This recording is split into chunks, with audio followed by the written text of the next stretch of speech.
It was supposed to be a quiet drive, a rare moment of peace for a man carrying the weight of an entire state. But when the flashing red and blue lights cut through the heavy rain at a desolate rural gas station, everything changed. A small-town officer saw a target. He did not realize he had just brutally handcuffed the most powerful man in the state. What happens when the badge you abuse suddenly answers to the man you just assaulted? The rain poured down in sheets, drumming a relentless, chaotic rhythm against the roof of the 2014 Ford Bronco. Governor Elias Quinn loved this truck. It was a relic from his days before the mansion, before the relentless press conferences, the endless legislative battles, and the suffocating presence of executive security. Tonight, Elias just wanted to drive. He had explicitly ordered his lead security agent, Garrett Holt, to hang back at least 2 miles. He needed the illusion of solitude. Elias was a man who had built his career on composure.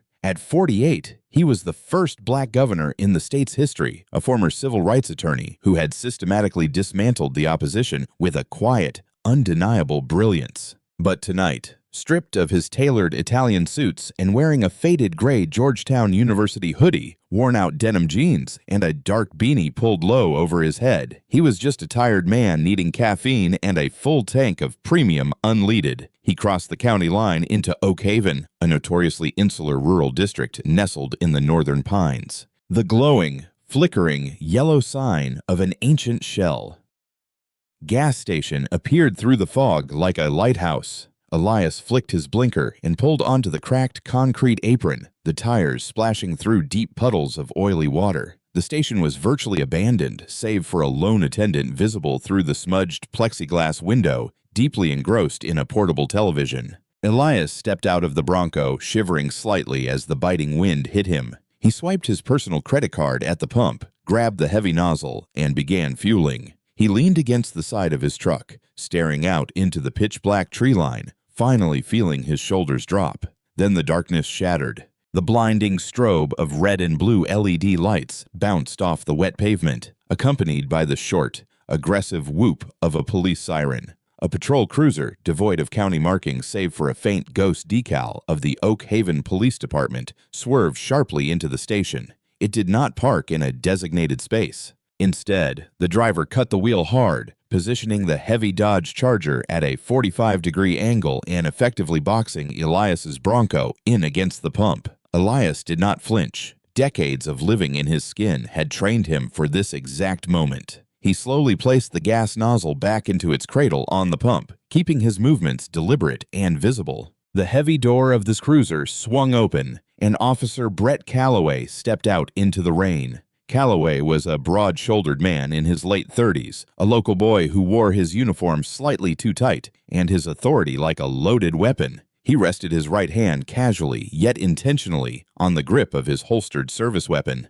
"Step away from the vehicle and keep your hands where I can see them," Calloway barked, his voice echoing loudly under the metal canopy of the gas station. "Evening, officer," Elias replied, his voice calm, pitched at the precise baritone he used to soothe hostile state legislatures. He took one step back from the Bronco, raising his hands to chest level, palms open. "Is there a problem?" "I'll ask the questions," Calloway snapped, closing the distance between them. The rain dripped from the brim of his campaign hat. His eyes scanned Elias from head to toe, lingering on the hood pulled over the governor's head, the casual clothes, the older model car. Calloway's expression curled into a sneer of immediate dismissal. "What are you doing in Oak Haven?" "Just passing through," Elias said evenly, "heading south toward the Capitol. Needed gas." "Passing through," Calloway repeated, the skepticism dripping off every syllable. "In a truck registered to a shell company?" Elias sighed internally. The Bronco was indeed registered to a blind trust for security purposes, standard protocol for executive officials. "It's a private trust, officer. My registration and insurance are in the glove compartment." "Don't move toward the car," Calloway commanded, unstrapping the retention strap on his holster. The loud snap of the leather was unmistakable.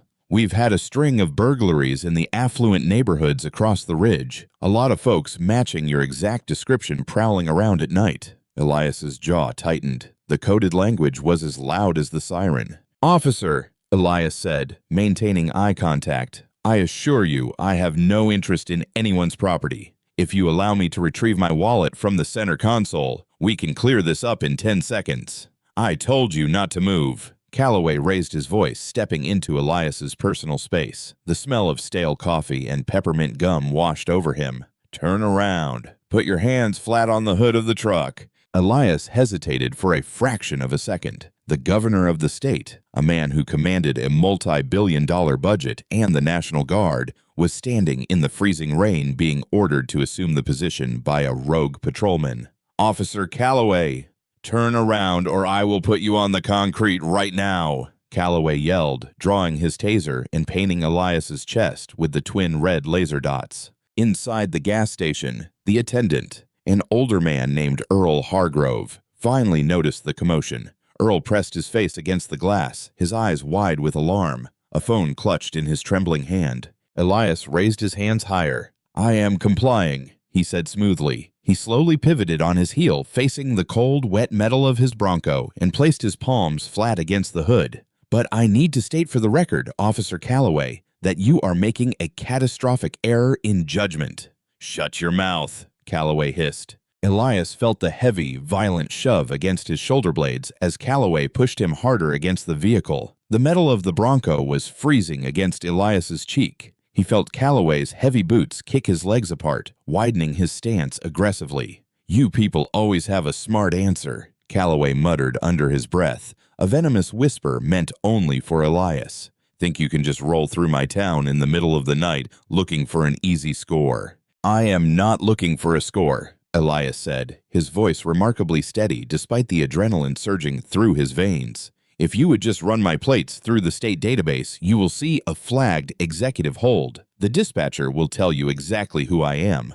I know exactly what you are, Calloway sneered. Elias felt the cold, unforgiving steel of handcuffs bite into his left wrist. The ratcheting sound of the metal teeth locking into place seemed deafening. Calloway wrenched Elias's left arm violently behind his back, forcing a sharp breath from the governor's lungs. A moment later, the right wrist was secured. The cuffs were put on tight, punishingly tight. They pinched the nerves in Elias's wrists, sending sharp spikes of pain shooting up his forearms. Listen to me very carefully, Elias said, turning his head slightly to look at the officer over his shoulder. The time for humility had passed. My name is Elias Quinn. I am the governor of this state. You are unlawfully detaining the chief executive. When I make a phone call, this night is going to end your career. Calloway stopped his pat-down for a second. He looked at Elias, then let out a sharp, mocking laugh that carried over the sound of the rain. The governor? Oh, that's rich. That is the best one I've heard all year.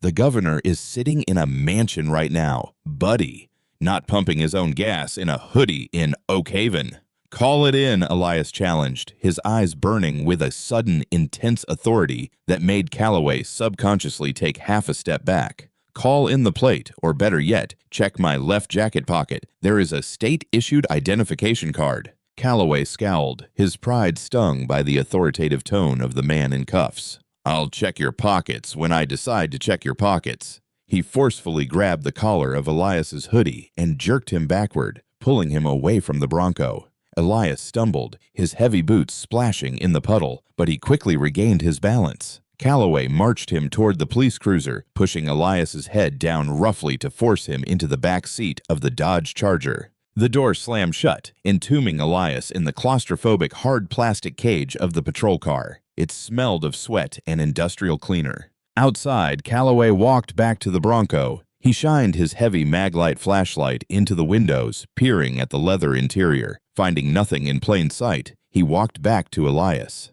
Calloway opened the rear door of the cruiser, leaning in, water dripping from his hat onto Elias's lap.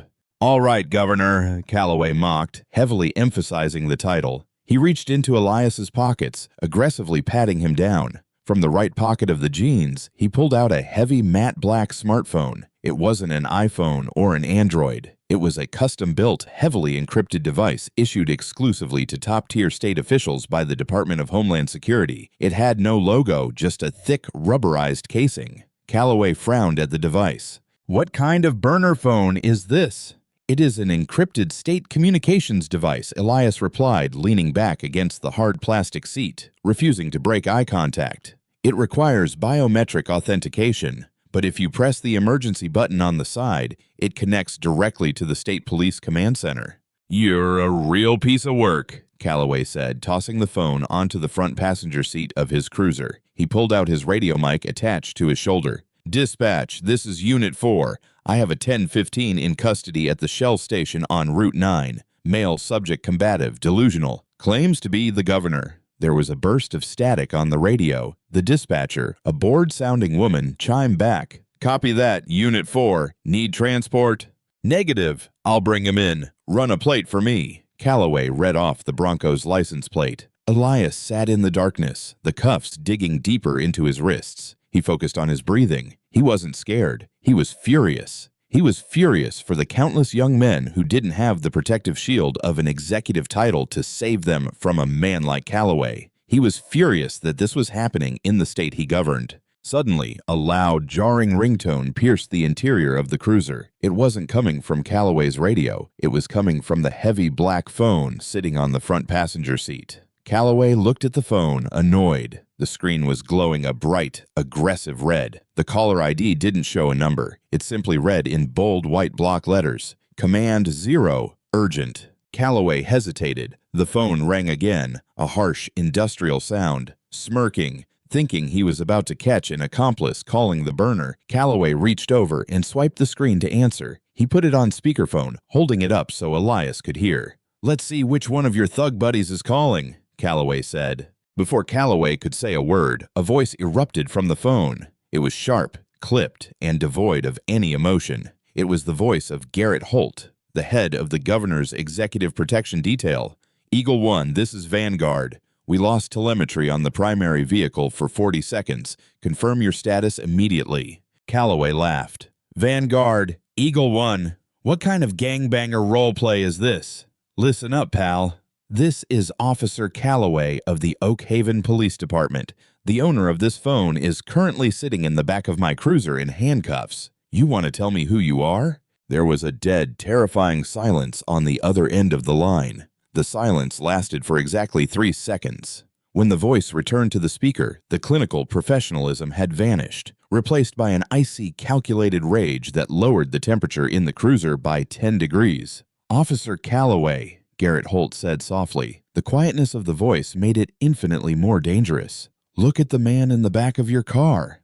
I'm looking at him, Calloway shot back, puffing his chest out, though a sudden, inexplicable knot formed in his stomach. You have exactly 10 seconds to take those cuffs off him, Holt commanded. Excuse me? Calloway spat. You don't give orders in my county. This suspect is under arrest for...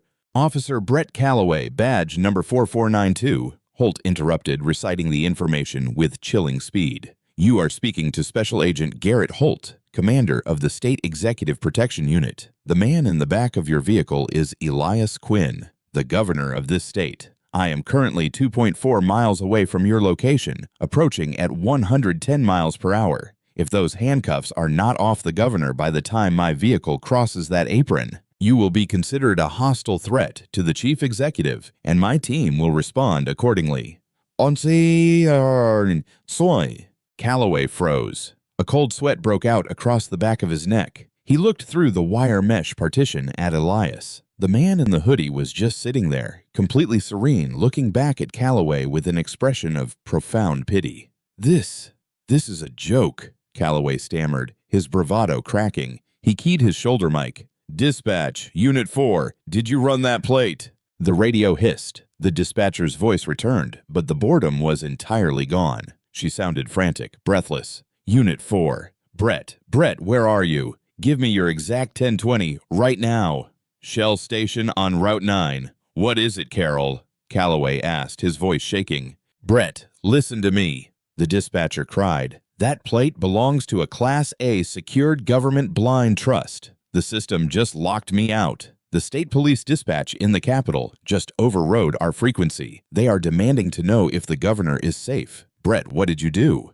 Calloway dropped the radio mic. It dangled from his shoulder, swinging back and forth. The heavy black encrypted phone on the front seat was still connected. 7 seconds, Calloway. Agent Holt's voice drifted from the speaker. Calloway's hands began to tremble. The sheer magnitude of his mistake crashed over him like a falling building.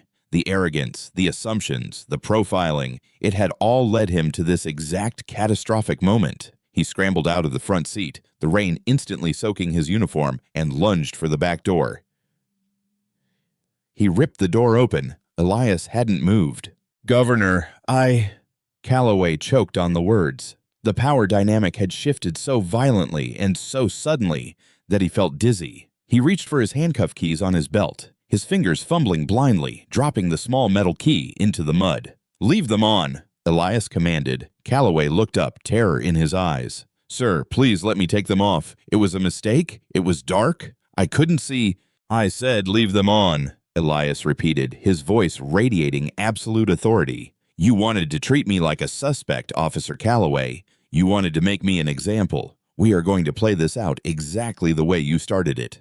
"Governor, please," Calloway begged, falling to his knees in the puddles outside the open door of the cruiser. "I have a pension. I have a family." "So do the young men you normally pull over on this stretch of road," Elias said coldly. Before Calloway could say another word, the low mechanical hum of high-performance engines bled through the sound of the rain. It wasn't one engine, it was a pack. Headlights pierced the fog blindingly bright. They weren't coming down the road normally, they were swarming.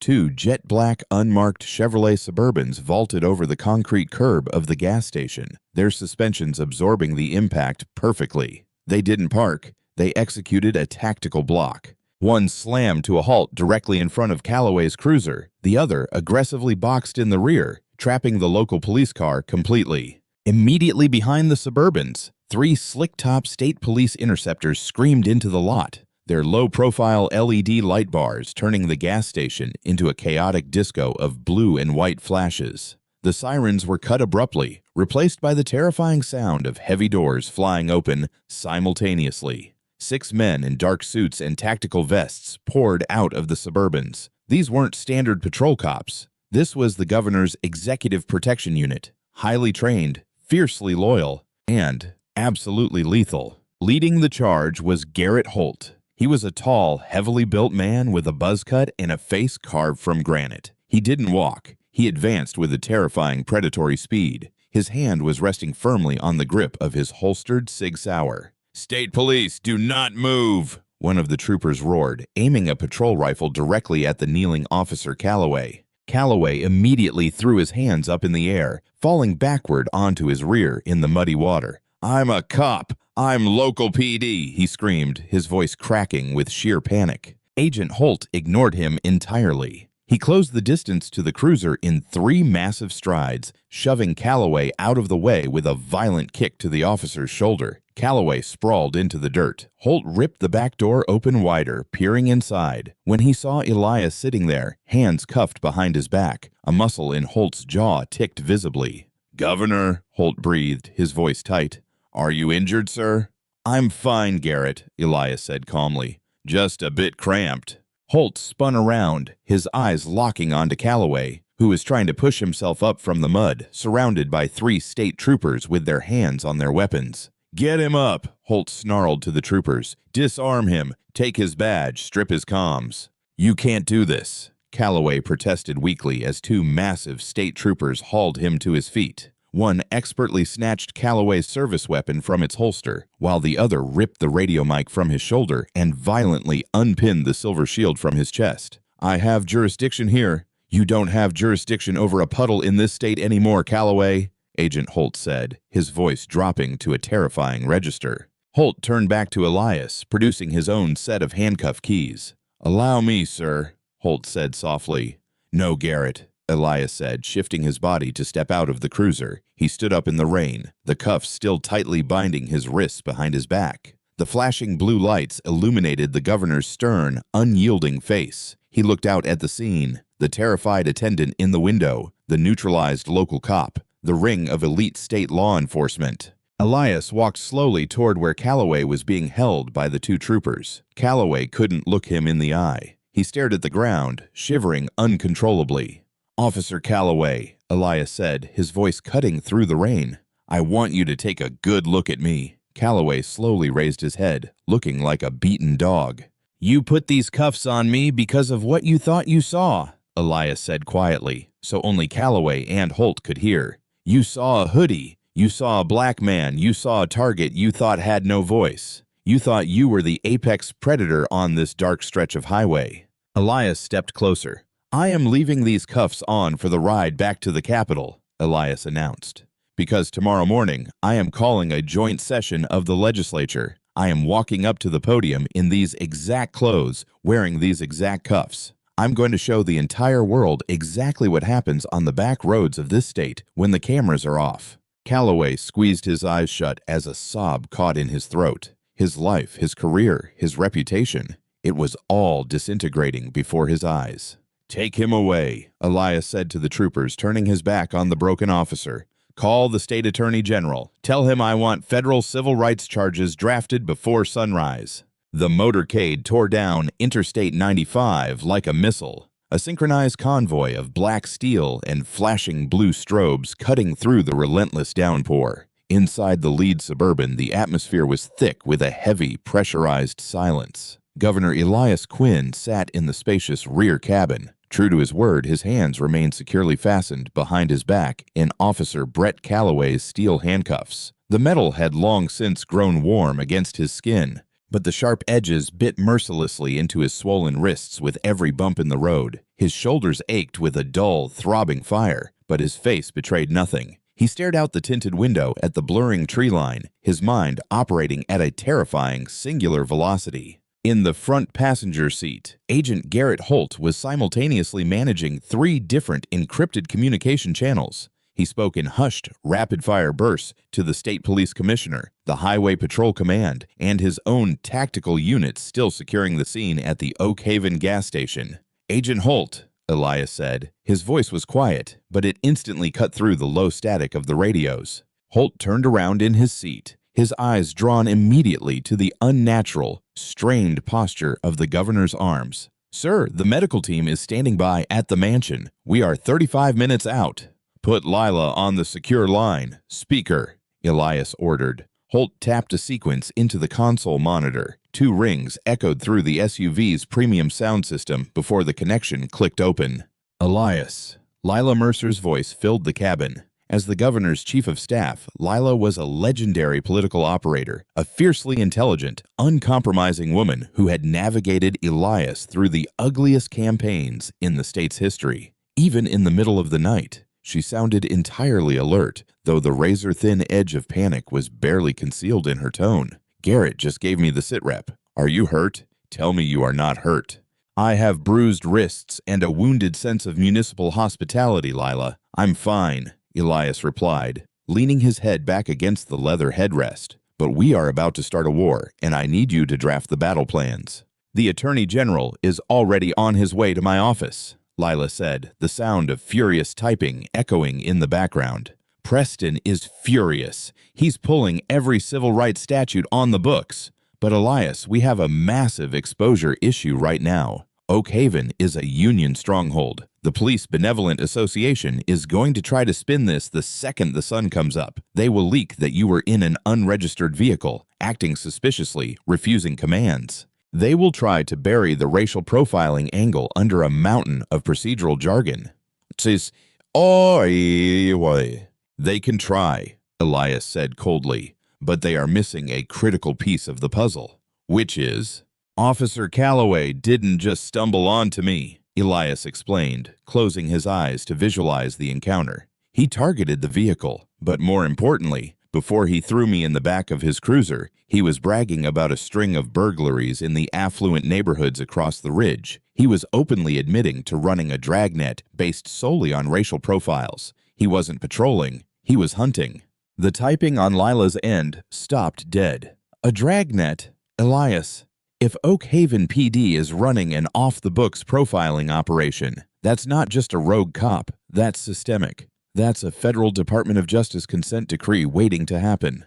"Exactly," Elias said, "but Calloway isn't going to confess to that. And by morning, the Oak Haven police chief will have scrubbed every server in his precinct to protect his department." Agent Holt suddenly interjected, his voice tight. "So, The dash cam. Callaway's cruiser is equipped with an Axon Fleet 3 system. It constantly buffers audio and video. It captured the entire encounter. Who holds the data, Garrett? Elias asked. It uploads via cellular to a local cloud server managed by the Oak Haven municipality, Holt replied, tapping a new screen. But the hard drive in the cruiser retains a physical backup. Where is the cruiser? Lila demanded through the speaker. My men are impounding it now. We are loading it onto a flatbed, Holt said. But the cloud data, Oak Haven PD Command has remote administrative access. They can hit a kill switch and wipe the footage before we can subpoena it. Elias's eyes snapped open. They can't wipe what they can access. Lila, I want an emergency injunction from the state Supreme Court, freezing all digital assets of the Oak Haven Police Department. But we don't have time to wait for a judge to wake up. Elias, what are you suggesting? Lila asked cautiously. Garrett, Elias said, shifting his gaze to the head of his security detail. Where is the Oak Haven Police headquarters? 10 miles west of the gas station, sir. Send the state police tactical team, Elias ordered, his voice dropping into a register of pure executive authority. Not to ask politely. Execute a physical seizure of their dispatch center and server rooms. Establish an absolute perimeter. Nobody enters, nobody leaves, and nobody touches a keyboard until the Attorney General arrives with the warrants. Holt didn't hesitate. He didn't question the legality or the unprecedented nature of state troopers raiding a local police station. He served the governor. Consider it done, sir. In the sleepy, heavily wooded center of Oak Haven, the local police headquarters occupied a squat, brutalist concrete building next to the municipal courthouse. Inside, Chief Harlan Briggs was violently jolted awake by the shrill ring of the red landline on his desk. Briggs was a heavy-set man nearing retirement, a veteran of a bygone era of policing who ran his town like a personal fiefdom. He snatched the receiver off the cradle, rubbing his bleary eyes. Briggs, he grunted. Chief, it's Carol in dispatch. The voice trembled so violently Briggs could barely understand her. You need to get down here right now. It's Brett Callaway. He pulled someone over at the Shell station. Carol, if Callaway bagged another prowler, put him in holding and I'll deal with it at shift change. He didn't bag a prowler, Chief, Carol shrieked, all professionalism collapsing. He bagged the governor. He put Elias Quinn in handcuffs. The state police just swamped the station. They took Brett's gun. They stripped his badge. Briggs dropped the phone. It clattered loudly against the faux wood desk. The blood drained from his face, leaving him a sickening shade of gray. Governor Elias Quinn, the former civil rights attorney who had built his career destroying corrupt police departments, and Callaway had him in cuffs. Panic, primal and overwhelming, seized Briggs's chest. He didn't think about Callaway. He thought about the servers. He thought about Operation Night Watch. The highly illegal, unwritten directive he had issued to his midnight shift officers to heavily monitor, stop, and interrogate any minority drivers crossing the county line into Oak Haven's wealthy subdivisions. There were months of dashcam footage, private dispatch logs, and internal messaging confirming the racial quotas. If the state got their hands on that data, Briggs wouldn't just lose his pension, he would die in a federal penitentiary. Briggs sprinted out of his office, his heavy boots thudding against the linoleum floor. He bypassed the front desk and charged directly into the server room at the back of the precinct. The room was freezing, humming with the sound of cooling fans and blinking green lights. He lunged for the primary terminal, his thick fingers frantically hammering his administrative password into the keyboard. The screen flashed to life, displaying the municipal database. He needed to initiate a catastrophic override. He found the Axon video directory and moved his cursor toward the master delete protocol. Step away from the console, Chief Briggs. The voice was terrifyingly calm, echoing from the doorway behind him. Briggs froze, his finger hovering a millimeter above the left mouse button. He slowly turned his head. Standing in the doorway was a state police tactical operator in full combat gear. Olive drab fatigues, heavy plate carrier, Kevlar helmet, and an assault rifle resting comfortably in the low-ready position. Behind him, Briggs could see at least half a dozen more state troopers pouring into the precinct, ordering the terrified local night shift officers to back away from their desks and surrender their sidearms. Captain Victor Kane of the State Police Major Crimes Unit pushed past the tactical operator and stepped into the freezing server room. He was holding a heavy steel breaching tool in one hand and a folded piece of paper in the other. "What the hell is this, Kane?" Briggs bellowed, trying to mask his terror with artificial outrage. "You are invading a sovereign municipal precinct. I'll have your badge for this." "You're welcome to try, Harlan," Captain Kane said mildly. "But right now, you need to step away from that terminal." "I'm the chief of police," Briggs roared, pressing his hand against his holstered weapon. "You have no jurisdiction here without a federal warrant." The tactical operator instantly raised his rifle, the laser sight painting a bright red dot directly on the center of Briggs's chest. "Let's not make this a tragedy, Harlan," Kane said, his voice hardening into steel. "The Attorney General is exactly 20 minutes away with a stack of emergency preservation orders signed by the Chief Justice of the State Supreme Court. But the governor explicitly ordered us to ensure the chain of custody remains unbroken until then. If you touch that mouse, you will be arrested for destruction of state evidence, obstruction of justice, and tampering with a federal civil rights investigation." Briggs looked at the red dot on his chest, then at the blinking cursor on the screen. The fight drained out of him instantly. He raised his hand, stepping back from the desk. "You don't understand," Briggs whispered, his voice cracking. "Calloway, he's a hothead. It was a mistake." "It's going to be a very expensive mistake," Kane said. He gestured to two cybercrimes technicians who had just entered the hallway. "Bag the servers, image every hard drive in this building, lock down the dispatch logs." Meanwhile, 40 miles away, the governor's motorcade breached the heavy iron gates of the executive mansion. The sprawling historic estate was completely illuminated, buzzing with the chaotic energy of a disturbed anthill. News vans were already beginning to gather at the outer perimeter, tipped off by frantic chatter on police scanners. As the Suburban parked under the portico, Lila Mercer and Attorney General Preston Hale were waiting on the steps, flanked by the mansion's medical staff. The heavy door opened. Agent Holt stepped out first, followed by Governor Elias Quinn. Lila gasped loudly, covering her mouth with her hand. Despite knowing the situation, seeing the reality of it was a physical shock. The most powerful man in the state stepped out into the harsh floodlights, his clothes damp and rumpled, his hands still painfully secured behind his back in shining silver handcuffs. "Elias," Lila breathed, rushing forward. "Doctor, stay with us," Elias said calmly to the physician rushing toward him with a trauma kit. "I do not require medical attention. I require a photographer." Preston Hale, a sharp-featured man with decades of prosecutorial experience, stared at the cuffs, his jaw clenching in fury. "Governor, please, let Holt take those off. You've made your point." "The point hasn't been made yet, Preston," Elias said, walking past them into the grand foyer of the mansion. The crystal chandeliers reflected harshly off the metal, binding his wrists. "Officer Calloway told me that the governor sits in a mansion and doesn't pump his own gas. He told me that people who look like me are just prowlers looking for a score. He felt entirely comfortable saying that and doing this because he believed the system would protect him."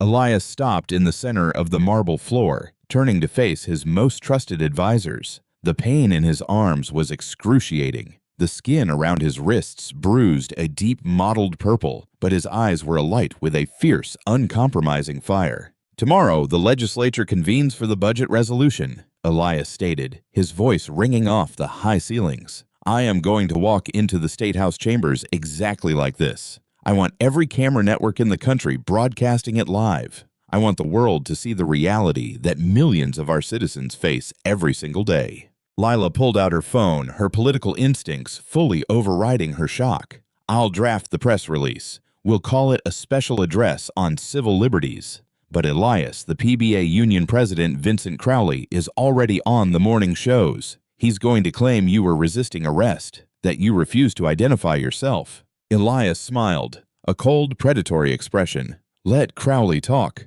Let him dig his grave on national television. Because by the time I take the podium, Captain Kane will have finished pulling the dispatch logs from Oak Haven." Elias looked directly at the Attorney General. "Preston, I want every officer in that precinct deposed. I want Operation Nightwatch dragged into the light, and I want the federal DOJ standing behind you when you do it." The long night was finally ending. The first gray light of dawn crept through the mansion's tall windows. But the real storm was just about to break. By early morning, the story had metastasized from a local precinct rumor into a national media firestorm. Satellite trucks from CNN, Fox News, and MSNBC choked the avenues surrounding the state capitol. The morning air was electric with speculation fueled by strategic, calculated leaks orchestrated by Lila Mercer. Inside the green room of the local ABC affiliate, Vincent Crowley, the combative president of the State Police Benevolent Association, adjusted his tie. He was about to go live on a major national morning program. Crowley had spent the last several hours on the phone with terrified Oak Haven officials, piecing together a narrative designed to shield his union. He didn't know about the midnight raid on the server room. He thought they still controlled the evidence. "Vincent," the host's voice fed through the earpiece, broadcasting to millions of viewers. "We are getting unprecedented reports that the governor was handcuffed last night by a local officer. What is the PBA's official stance?" Crowley leaned into the camera, projecting a rehearsed aura of calm authority. "What we have here is a classic misunderstanding blown out of proportion by executive privilege. Officer Calloway was patrolling a high-crime area. He encountered an individual in heavily concealed clothing operating an unregistered vehicle who immediately became combative and refused lawful orders to identify himself. The officer acted strictly by the book to secure a volatile scene. Nobody is above the law, not even the governor. Osiris." Across the city, inside his private holding room, directly behind the State House rostrum, Governor Elias Quinn watched the broadcast on a muted flat screen. He was still wearing the mud-spattered, rain-soaked Georgetown hoodie, and his hands were still locked behind his back. He had worn the steel cuffs for hours now. The pain had moved past a sharp ache into a deep, sickening numbness that radiated up to his shoulders. His wrists were heavily bruised. The skin chafed raw, bleeding slightly where the metal teeth had bitten into the flesh. "Crowley just dug his grave," Lila Mercer said, pacing the room, her phone pressed to her ear. "Captain Kane just forwarded the decrypted Night Watch files to the Attorney General. It's worse than we thought. They were systematically flagging minority drivers and running civil asset forfeiture scams to fund precinct equipment." "Are the screens ready in the chamber?" Elias asked quietly. "Yes, sir. AV is tied directly to our secure server," Lila confirmed. "The joint session is seated. The press gallery is packed over capacity. They are waiting for you." Elias took a deep breath, the pain in his shoulders flaring. "Let's go." As the session began, the heavy oak doors of the House chamber swung open. The room, packed with 200 state legislators, dozens of reporters, and high-profile legal observers, was a cacophony of murmurs and ringing phones. Then the sergeant-at-arms struck his gavel. "Mr. Speaker, the governor of the state." The chamber erupted into polite applause, expecting Elias Quinn to walk out in his signature tailored suit, perhaps a bit visibly angry, ready to deliver a stern political rebuke. Instead, absolute deathly silence crashed over the room. Elias Quinn walked down the center aisle. He wasn't flanked by his usual smiling political aides. He was flanked by 4 massive, heavily armed state troopers led by Agent Garrett Holt. The governor's clothes were dirty, his posture was unnaturally rigid, and as he turned to ascend the steps to the podium, the entire chamber saw the shining steel handcuffs locked tightly behind his back. A collective gasp echoed through the room. Several lawmakers physically recoiled. In the press gallery, the frantic clicking of camera shutters sounded like a swarm of locusts. High-profile civil rights attorneys who had been invited to the gallery by the administration leaned over the balcony, their expressions shifting from curiosity to sheer outrage. Elias reached the podium. He couldn't hold his prepared notes. He couldn't grip the edges of the mahogany stand. He simply leaned forward into the cluster of microphones, his dark eyes sweeping across the sea of stunned faces. "Good morning," Elias said. His voice was calm, but it carried a lethal, resonant weight that commanded total obedience. "An hour ago, the president of the Police Benevolent Association went on national television and told you that I was combative. He told you that I was hiding in the shadows. He told you that the officer who did this to me—" Elias turned his body slightly, ensuring the cameras caught the bruised, cuffed wrists, "was acting by the book." Elias looked up at the press gallery. He was right. Officer Brett Calloway was acting precisely by the book. But it wasn't the book of law. It was the book of Oak Haven's Operation Night Watch. A wave of confused whispers swept through the politicians. Earlier this morning, Elias continued, his voice rising, bouncing off the vaulted ceiling. State police tactical units raided the Oak Haven Police Headquarters under my direct executive order. We secured their dispatch logs, their internal communications, and their dash cam servers before Police Chief Harlan Briggs could permanently erase them. Elias nodded to Lila, who was standing in the wings. Instantly, the two massive digital voting screens flanking the speaker's rostrum flickered to life. The state seal vanished, replaced by the crisp, high-definition video feed from Officer Calloway's dash cam. The audio was pumped directly through the chamber's sound system. The room watched, horrified, as the digital governor pumped his gas. They jumped as the cruiser aggressively boxed him in. They heard Calloway's voice barking orders, heavy with contempt. "We've had a string of burglaries. A lot of folks matching your exact description prowling around." The legislators sat frozen. The raw, unvarnished racism playing out on the screens stripped away any political spin. They watched as Calloway aggressively shoved the governor against the hood. The audible click-clack of the handcuffs echoed through the silent chamber. The governor? Oh, that's rich. The governor is sitting in a mansion right now, buddy, not pumping his own gas in a hoodie. When the video cut to black, the silence in the chamber was suffocating. "That is what happens in the dark," Elias said, his voice slicing through the heavy air. "That is what happens when a man is stripped of his title, stripped of his suit, and left with nothing but the color of his skin on a lonely road. I survived this encounter because I had an encrypted phone and a heavily armed executive protection detail 2 miles away. But what about the young man coming home from a late shift? What about the father driving his daughter to the hospital?" Elias looked directly at the camera, broadcasting to the networks. Chief Harlan Briggs initiated an illegal systemic dragnet to terrorize minority citizens crossing into his jurisdiction. We have the data. 412 illegal stops in the last 14 months. 186 unlawful detentions, all heavily concentrated on young Black and Hispanic men. They were hunting us. In the front row, Attorney General Preston Hale stood up, holding a thick manila folder. He turned to face the chamber.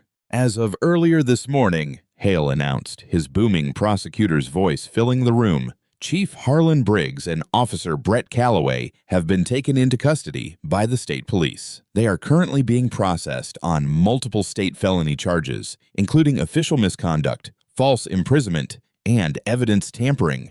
Furthermore, my office has just offboarded this intelligence to the United States Department of Justice. Federal civil rights indictments are being drafted as we speak." Panic erupted in the back of the chamber. A lobbyist for the PBA was seen furiously texting, his face pale, sprinting for the exit. The narrative was dead. The union was paralyzed. "I didn't leave these handcuffs on for theater," Elias said, drawing the room's attention back to the podium. "I left them on because I needed you to feel the absolute indignity, the physical and moral violation that occurs every single day in this state when power operates without accountability. You cannot look away from this. You cannot spin this. You are looking at the reality of the broken system we have allowed to fester." Elias took a steadying breath, his face tightening in pain as the metal ground against his bone. "Today, I am introducing the Executive Accountability Act. It will mandate independent civilian oversight boards with subpoena power for every municipality in this state. It will strip qualified immunity from any officer found guilty of deliberate racial profiling, and it will decertify corrupt departments outright. And we are not leaving this legislative session until it is signed into law."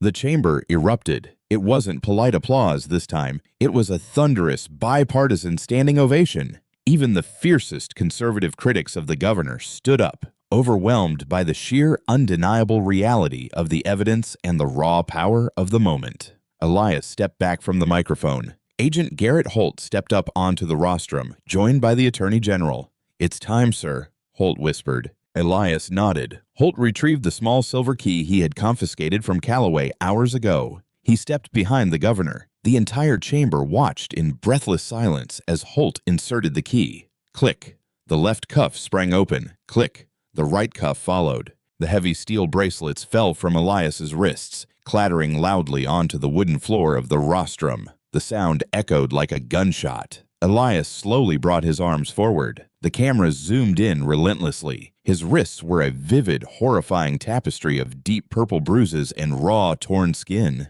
He didn't hide them. He held them out, rubbing his forearms slowly as the blood rushed back into his hands, causing a blinding surge of pins and needles. He looked down at the discarded handcuffs on the floor, then looked back up at the silent, watching world.